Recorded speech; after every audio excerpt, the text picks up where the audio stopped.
کی لازوال داستانیں میدان بدر آج بھی کہتا ہے۔ بدر ہماری بنیاد ہے، بدر سے ہم بیت اللہ کا تحفظ کر سکے ہیں، بدر کی وجہ سے مدینہ منورہ آج قیامت تک کے لیے کائنات کے اندر قائم ہے، بدر کی وجہ سے آج ہم کلمہ لا الہ الا اللہ محمد الرسول اللہ صلی اللہ علیہ وسلم پڑھتے ہیں۔ ہم بدر کے شہداء کو کیسے بھول سکتے ہیں؟ ہم ان شہداء کو کس طرح فراموش کر سکتے ہیں؟ ان 72 صحابہ کرام رضی اللہ تعالی اجمعین کی جماعت کو، جنہوں نے اسلام کے پودے کے اندر اپنا خون ڈالا ہے، تب یہ آج پوری کائنات میں اتنا تناور درخت بن گیا ہے، اتنا بڑا تناور درخت بن گیا ہے کہ آس پاس کی جنگلی جڑی بوٹیوں کو بھی اس سے خطرہ محسوس ہونے لگا۔ یہ ان صحابہ کرام رضی اللہ تعالی اجمعین کی قربانی ہے۔ یوم بدر کے مقدس ایام چل رہے ہیں، وہ تاریخی دن ہے رمضان المبارک کے کہ جن میں اللہ کے پیارے نبی حضرت محمد رسول اللہ صلی اللہ علیہ وسلم نے رمضان کی حالت میں کفر کے خلاف پہلی جنگ جو میدان بدر کے مقام پر آج سے 1450 سال پہلے ہوئی، اس میں فتح حاصل کی۔ فتح سے یاد آیا کہ نبی علیہ الصلوۃ والسلام نے جب میدان بدر میں فتح حاصل کی تو اسی دن روئے زمین پر یہ بات لکھ دی گئی کہ فتح اسلام کا مقدر ہے، دنیا کی کوئی بڑی سے بڑی طاقت کبھی بھی اہل اسلام کو شکست نہیں دے سکتی۔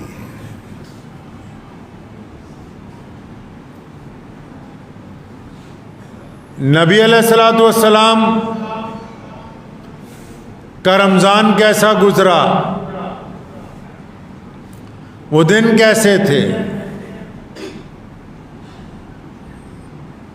میں بچپن سے بہت چھوٹا تھا تو یہاں آگے بیٹھ کے اپنے والد مرحوم شیر اسلام مولانا حبیب الرحمن لدھیانوی رحمۃ اللہ علیہ کی تقریریں سنا کرتا تھا۔ تو یوم بدر کے جب دن آتے تھے تو والد صاحب رحمۃ اللہ علیہ بدر کے تمام واقعات کو ہر ایک جمعہ میں تفصیل سے بیان کرتے تھے، کیوں؟ تاکہ اہل اسلام کو یہ بھی یاد رہے کہ ان عبادات کے ساتھ ساتھ روئے زمین پر اسی مقدس مہینے میں نبی علیہ الصلوۃ والسلام نے وہ فتح حاصل کی کہ اگر وہ فتح نہ ہوتی تو خود نبی علیہ الصلوۃ والسلام نے فرمایا ہے، کسی اور نے نہیں، خود نبی علیہ الصلوۃ والسلام نے فرمایا دعا کے دوران میدان بدر میں، فرمایا یا اللہ یہ 313 جو افراد ہیں جو تیرا نام لیتے ہیں، میں ان کو لے کے میدان بدر میں آ گیا ہوں، سامنے کفر کی ساری طاقت ہے، سپر پاور ہے سامنے۔ اور رسول اللہ صلی اللہ علیہ وسلم نے دعا کی تھی کہ یا اللہ ہم آ گئے ہیں، یہ 313 بھی آ گئے ہیں، آج اگر ہمیں فتح حاصل نہ ہوئی تو آج اگر ہم سب لوگ اس جنگ کے اندر کام آ گئے تو پھر قیامت تک اس زمین کے اوپر تیرا نام لینے والا کوئی نہیں ہوگا۔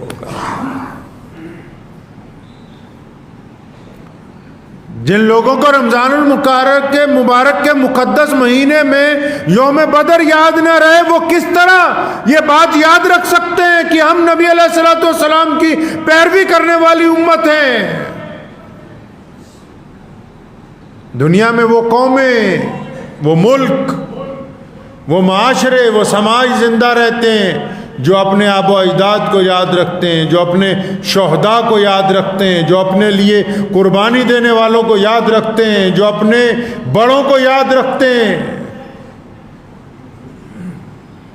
جو قومیں اپنے شہداء کو بھول جاتی ہیں ان کا وجود ختم ہو جاتا ہے دنیا میں سے۔ نبی علیہ الصلوۃ والسلام مدینہ منورہ میں رمضان کا مہینہ، شدت کی گرمی ہے، اور آ کے اطلاع دے دی گئی کہ ابو جہل، عتبہ، ولید، مکہ کے تمام بڑے بڑے لوگ حملہ کرنے کے لیے آ رہے ہیں مدینہ منورہ۔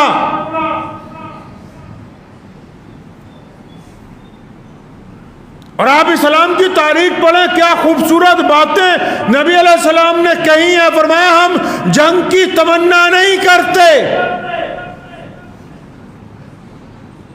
ہم جنگ کی تمنا نہیں کرتے، ہم لڑنا نہیں چاہتے، لیکن فرمایا جب کوئی جنگ کرنے کے لیے ہمارے دروازے تک آ جائے تو پھر ہم پیچھے نہیں ہٹتے ہیں۔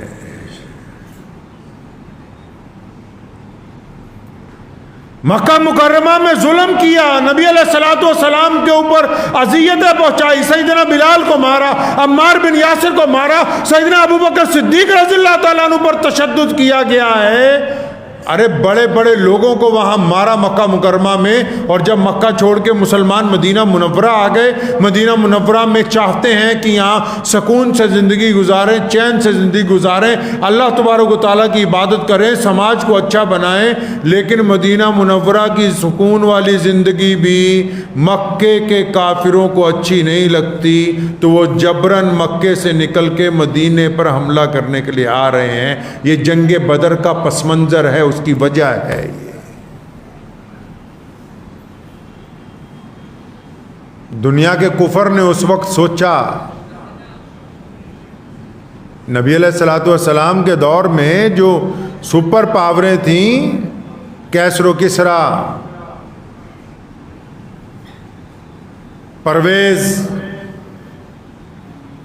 مکے کا سب سے بڑا گنڈا ابو جہل، ابو لہب، عتبہ، ولید،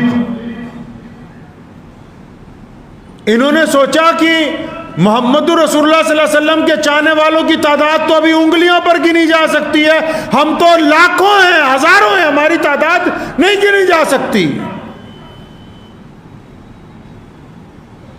آپ اسلام کی اس سنہری تاریخ کو اٹھا کے جب کبھی پڑھیں گے تو آپ کا ایمان پختہ ہوگا، اللہ اور اس کے رسول صلی اللہ علیہ وسلم پر یقین پختہ ہوگا، محمد رسول اللہ صلی اللہ علیہ وسلم سے عشق و محبت میں اضافہ ہوگا۔ ایک طرف دشمن یہ سوچتا ہے کہ ہم لاکھوں ہیں، ہماری سرکار ہے، ہمارا اقتدار ہے، یہ گنتی کے لوگ ہیں، لیکن اللہ تبارک و تعالیٰ نے میدان بدر میں دکھایا کہ تعداد اگر زیادہ ہو تو کچھ نہیں ہوتا، اللہ کی مدد اور ہمت اور حوصلے جن کے پاس زیادہ ہوں، فتح ان کے مقدر کے اندر لکھی جاتی ہے۔ ابو جہل اس لیے آیا ہے کہ آج اسلام کو پوری دنیا میں ختم کرنا ہے۔ ہم بدر کو بار بار اس لیے یاد کرتے ہیں کیونکہ بدر ہماری بنیاد ہے۔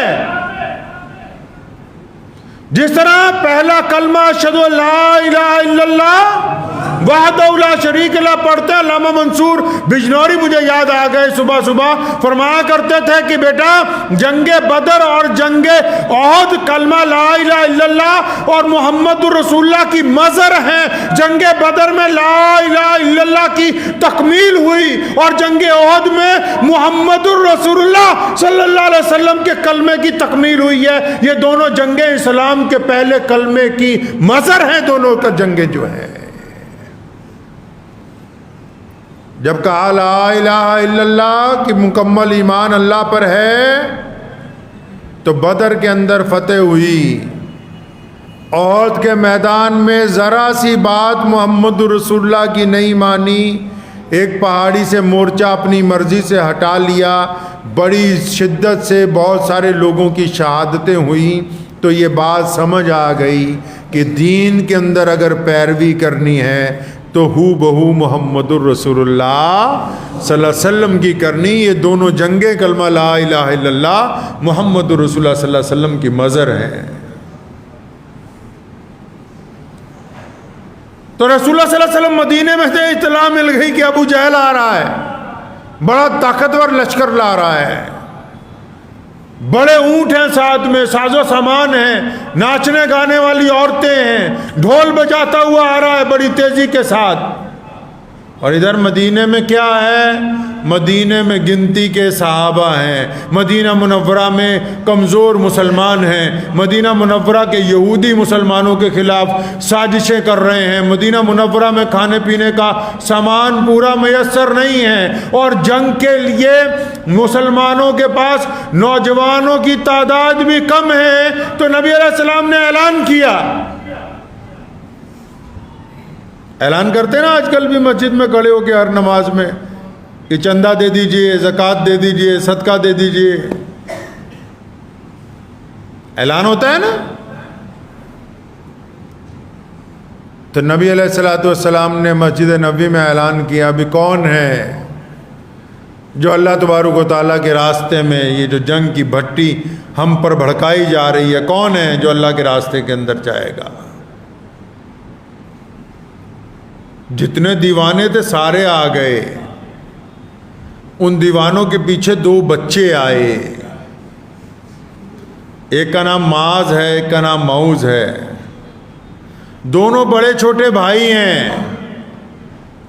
جب اعلان ہوا تھا مسجد نبوی میں تو وہ اپنے گھر گئے تھے تو دیکھا اماں چولہے پر بیٹھی ہوئی رو رہی ہے. فرمایا اماں کیا بات ہے؟ فرمایا نبی علیہ الصلوۃ والسلام نے اعلان کیا جنت لٹ رہی ہے، کاش اگر تمہارا باپ زندہ ہوتا تو محمد رسول اللہ صلی اللہ علیہ وسلم کے ساتھ جنگ پر جاتا تو ہمارے گھر کا بھی حصہ بڑھ جاتا. کہ نہیں، تمہارے والد تو پہلے ہی شہید ہو چکے ہیں، اب ہمارے گھر میں کوئی نہیں. فرمایا اماں فکر کیوں کرتی ہو، ہم بچے ضرور ہیں، ہمارا ایمان جوان ہے. ہم بچے ضرور ہیں، ہمارا ایمان جوان ہے. دونوں محمد رسول اللہ صلی اللہ علیہ وسلم کی خدمت میں پہنچے. آپ صلی اللہ علیہ وسلم کو جا کے دونوں نے کہا یا رسول اللہ ہم بھی آپ کے ساتھ میدان بدر کے اندر جانا چاہتے ہیں. بڑا بھائی اچھا خاصا بڑا تھا تو نبی علیہ الصلوۃ والسلام نے اسے منظوری دے دی کہ تم جا سکتے ہو. چھوٹے کو انکار کر دیا گیا کہ تم نہیں جا سکتے. اب چھوٹا بھائی بڑا منت سماجت کرنے لگا، نہیں یا رسول اللہ مجھے بھی ساتھ میں جانے دیجئے، مجھے بھی ساتھ میں جانے دیجئے. لیکن کیونکہ چھوٹا ہے اس لیے انکار کر دیا گیا کہ نہیں، بچے جنگ میں نہیں جاتے. اتنے میں اچانک چھوٹا کہنے لگا یا رسول اللہ میں تو اپنے اس بڑے بھائی سے بھی زیادہ پاور والا ہوں، میرے جسم میں اس سے زیادہ بھی طاقت ہے، آپ کہیں تو ہم کشتی لڑ لیتے ہیں، اگر میں اپنے بھائی کو گرا دوں تو میں بھی اس کے ساتھ جاؤں گا، اگر میں اس کو نہیں گرا سکا تو میں واپس گھر چلا جاؤں گا. کس بات کے لیے کشتی ہے؟ قربانی دینے کے لیے. یہ آج کل کے نوجوانوں کی طرح نہیں کہ گلے میں بالی ڈال کے اور گلے کے اندر چینی ڈال کے کان میں بالیاں ڈال کے مسجدوں کے اندر پہنچے. ایسے نہیں اسلام ہم تک پہنچا ہے. جو اچھے خاصے مرد عورتیں بننے کی کوشش کریں. چھوٹے بھائی نے کہا کہ میں کشتی لڑوں گا. نبی علیہ الصلوۃ والسلام مسکرائے اجازت دے دی. اب جب کشتی شروع ہوتی ہے تو چھوٹا بھائی بڑے کے کان میں کہتا ہے کہ بھائی اللہ کے واسطے آپ گر جائیں، آپ اگر گر جائیں گے تو مجھے بھی محمد رسول اللہ صلی اللہ علیہ وسلم کے ساتھ جنگ میں جانے کا موقع مل جائے گا. چنانچہ بڑا بھائی کو گرا دیتا ہے کشتی کے اندر اور دونوں بھائیوں کو جنگ بدر کے اندر جانے کی اجازت مل جاتی ہے. عبد الرحمن بن عوف کہتے ہیں نبی علیہ الصلوۃ والسلام نے مجھے کہا اب آ تو گئے ہیں بچے، فرمایا مجھے کہا کہ ان دونوں بچوں کا دھیان رکھنا، جنگ میں آ تو گئے ہیں یہ، جب جنگ اپنے عروج پر ہونے والی ہوتی ہے تو جنگ تو تباہی لے کے آتی ہے، جنگ کسی مسئلے کا حل نہیں ہے. لڑائی کے ساتھ زمینیں فتح کی جا سکتی ہیں، دل فتح نہیں ہوتے۔ لڑائی کے ساتھ کسی کو قتل کیا جا سکتا ہے، قوموں کو ڈرایا نہیں جا سکتا۔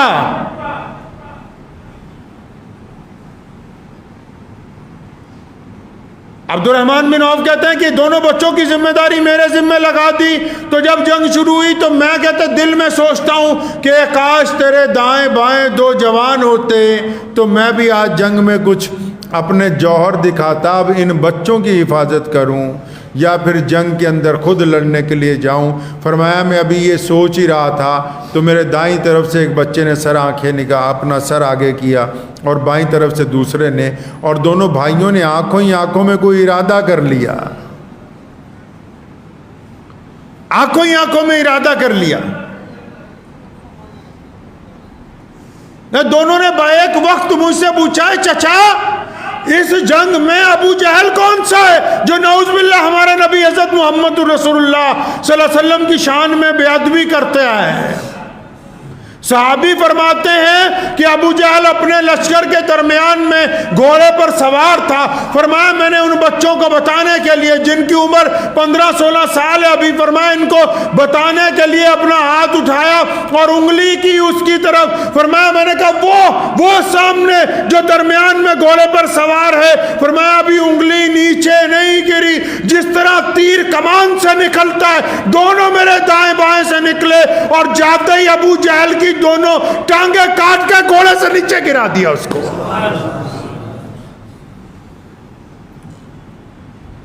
فرمایا تو کیا سمجھتا ہے کہ محمد رسول اللہ صلی اللہ علیہ وسلم کے ساتھ بد زبانی کرے گا؟ وہ سوچتے تھے کہ کاش میرے ساتھ جوان ہوتے تو میں جوہر دکھاتا۔ بچوں نے دشمن کے سرگنا کو میدان بدر میں نیچے گرایا ہے۔ اور یہیں پر بس نہیں ہے، حضرت معاذ رضی اللہ تعالیٰ عنہ جنگ کر رہے تھے، ان کا ایک بازو جو ہے اس کے اوپر دشمن نے اتنی زور سے مارا ہڈی ٹوٹ گئی۔ اب جب یہ لڑتا ہے تو ٹوٹا ہوا بازو درمیان میں آتا ہے۔ میدان بدر میں واقعات تو بہت سارے اولو العظم واقعات ہیں۔ بدر میں جبرائیل اترے ہیں لڑنے کے لیے، بدر میں محمد رسول اللہ صلی اللہ علیہ وسلم سے اور بڑی شخصیت کائنات میں کون سی ہو سکتی ہے جنہوں نے بذات خود اسلام کا دفاع کیا ہے؟ اسی بدر میں محمد رسول اللہ کی رہنمائی میں یہ بچے جب لڑتے ہیں، جب ایک بچے کی بازو کٹ جاتی ہے اور جب وہ پھر بھی لڑتا ہے، وہ بازو درمیان میں آتی ہے بار بار، تو میدان بدر میں اس بچے نے اس بازو کو اپنے پیر سے دباتا ہے اور پھر اپنی ہی تلوار سے اس بازو کو اپنے ٹوٹے ہوئے حصے سے کاٹ کے علیحدہ کرتا ہے اور اس بدر کے میدان میں کہتا ہے کہ جو چیز اللہ کے دین کے اندر رکاوٹ پیدا کرتی ہو اس کا جسم کے ساتھ کوئی حصہ نہیں ہو سکتا۔ یہ انہوں نے اس لیے کیا کہ ان کو بتانا ہے کل کو بریلوی دیوبندیوں کو، ان انصاری قریشیوں کو جو ایک دوسرے مسلمانوں کی ٹانگیں کھینچتے ہو، ان کا اسلام میں کوئی حصہ نہیں ہے۔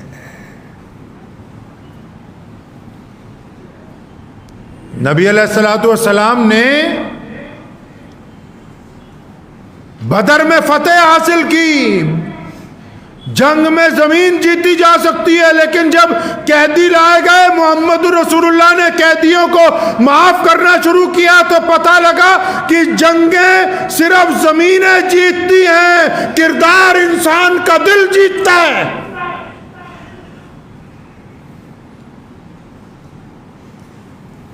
حضور نبی علیہ الصلوۃ والسلام کو بہت سارے لوگ یہ مشورہ دے سکتے تھے کہ یا رسول اللہ دشمن کی تعداد بہت زیادہ ہے، تعداد کے ساتھ کیا ہوتا ہے؟ نبی علیہ الصلوۃ والسلام کے دین میں بدر میں 313 میں رسول اللہ فرماتے ہیں کہ اللہ آج اگر 313 نہ رہے تو اب قیامت تک کوئی نہیں ہوگا۔ پھر وہ 313 رسول اللہ صلی اللہ علیہ وسلم کی اتباع میں، اور رسول اللہ کی محبت کیسی ہے کہ ایک عورت آتی ہے رسول اللہ صلی اللہ علیہ وسلم کے پاس، آ کے اپنا چھوٹا سا بچہ نبی علیہ الصلوۃ والسلام کی خدمت میں پیش کرتی ہے۔ آپ عشق و محبت کی یہ داستانیں اگر پڑھیں گے تو آپ کو یہ پتہ لگے گا کہ یہ دین ہم تک پہنچا کیسے ہے۔